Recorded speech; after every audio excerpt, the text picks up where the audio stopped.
Pendant la période d'isolement, j'ai traversé la pire phase de ma vie. J'avais 30 ans et je venais de vivre une séparation douloureuse. J'ai découvert que ma femme me trompait et j'avais l'impression que mon monde s'était effondré. Heureusement, nous n'avions pas d'enfants, ce qui rendait les choses un peu moins compliquées. Mais j'ai perdu la maison que nous avions achetée ensemble, une maison que j'avais pratiquement payée tout seul. La maison avait été achetée à sa sœur, et bien que nous soyons encore en train de transférer le titre à nos noms, elle et sa sœur m'avaient trompé de toutes les manières possibles. Je suis parti de ce mariage avec rien d'autre que des pertes. Comme si cela ne suffisait pas, j'ai perdu mon travail le même mois et je me suis retrouvé noyé sous les dettes, certaines liées aux meubles que nous avions achetés ensemble et d'autres liées à des prêts que mon ex-femme avait contractés sans que je le sache. Sans famille à proximité et sans aucune alternative, j'ai été contraint de déménager dans un quartier délabré de Paris, un endroit où je n'aurais jamais imaginé vivre. J'ai réussi à rassembler juste assez d'argent pour louer une petite cabane. C'était tout ce que je pouvais me permettre à l'époque. Pour survivre, j'ai commencé à prendre des petits boulots, mais ils étaient à peine suffisants pour couvrir mes besoins les plus basiques. J'ai vécu dans ce quartier pendant presque 3 ans. Pendant ce temps, j'ai rencontré des gens vraiment gentils, mais j'ai aussi croisé d'autres qui ont rendu la vie là-bas encore plus difficile. Mon plus grand rêve était de quitter cet endroit. Beaucoup idéalisent la vie dans de tels quartiers, mais la réalité est dure. Personne ne devrait vivre de cette façon. Je suis électricien de métier, alors j'ai réussi à décrocher quelques boulots dans la communauté pour rester à flot. Je me suis adapté, mais mon objectif principal était de trouver un moyen de m'en sortir. L'une de mes voisines s'appelait Sarah. C'était une personne chaleureuse et bienveillante, et nous discutions souvent. Sarah vivait seule, tout comme moi, et avait un passé difficile. Un jour, elle m'a raconté son histoire. Lorsqu'elle était plus jeune, elle avait fréquenté un homme riche du centre de Paris. Il lui disait toujours qu'il allait l'épouser et l'emmener loin de ses difficultés. Mais lorsqu'elle est tombée enceinte, il a disparu de sa vie. Lorsque le bébé est né, elle est allée le chercher, désespérée d'obtenir de l'aide. C'est alors qu'elle a appris qu'il était mort dans un accident de moto. Sa mère a aidé Sarah financièrement pendant un certain temps, mais la famille avait prévu de déménager au Portugal et lui a proposé de prendre le bébé avec eux, en lui promettant qu'il aurait une vie meilleure là-bas. Sarah, accablée par la peur et la dure réalité de devoir élever un enfant dans la pauvreté, a accepté à contre-cœur.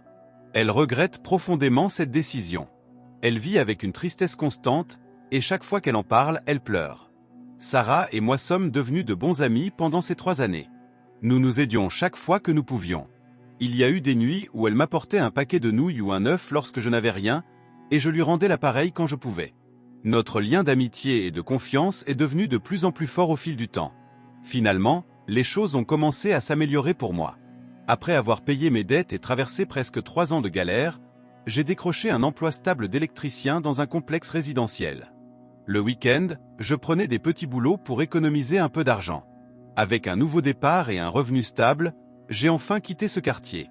J'ai loué une maison modeste dans un quartier plus calme, et ma qualité de vie s'est améliorée considérablement.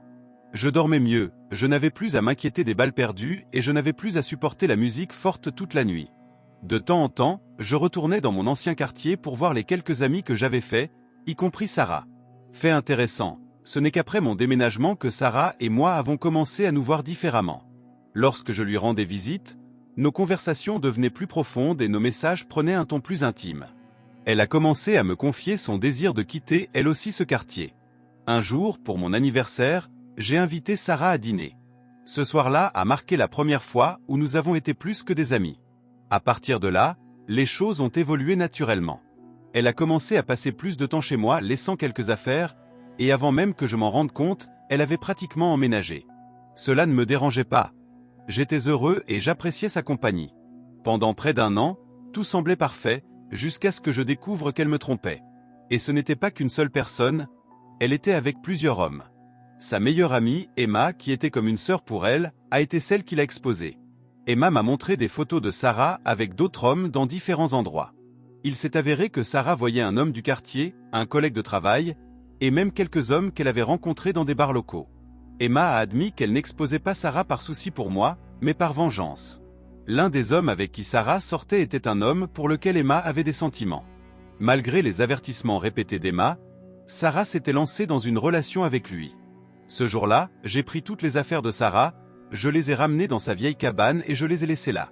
Je lui ai envoyé un message avec des photos de ses affaires éparpillées par terre et même une vidéo d'elle dansant de façon provocante lors d'une fête. Lorsqu'elle a vu les messages, elle m'a appelé en pleurant, suppliant pour une chance de s'expliquer. Je l'ai écoutée, mais j'avais déjà pris ma décision. Avant de raccrocher, je lui ai dit « Sarah, cette cabane est l'endroit où tu appartiens. Tu n'aurais jamais dû en partir. » Si vous avez une histoire similaire, partagez-la avec nous dans les commentaires si vous souhaitez que je la raconte. Merci d'avoir regardé jusqu'à la fin. N'oubliez pas de liker la vidéo et de vous abonner. À la prochaine!